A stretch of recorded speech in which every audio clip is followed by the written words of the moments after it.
તમારા કમ્ફર્ટ ઝોનમાંથી બહાર આવો. વૈજ્ઞાનિકોએ એક એક્સપેરિમેન્ટ કર્યો કે તેમાં જે ડોલ્ફિન માછલી હોય તે લોકોએ એક નાના એવા આમ કહેવાય ને કે સ્વિમિંગ પુલ ટાઈપમાં રાખી અને એક માછલી છે તે સમુદ્રમાં રાખી. તો જોવા મળ્યું કે સમુદ્રની જે માછલી હતી ને એ ખૂબ મોટી થઈ અને જ્યારે આ સ્વિમિંગ પુલની માછલી હતી તેની સાઇઝ તેના કરતાં ખૂબ જ નાની હતી. અને પછી જ્યારે આ સ્વિમિંગ પુલની માછલીને દરિયામાં નાખવામાં આવીને ત્યારે તે પણ પાછી મોટી થઈ ગઈ.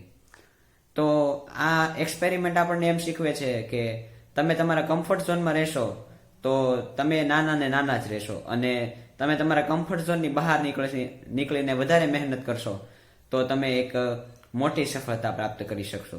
તો તમારે હંમેશા કમ્ફર્ટ ઝોનમાંથી બહાર નીકળવું જોઈએ અને પરિશ્રમ કરવો જોઈએ.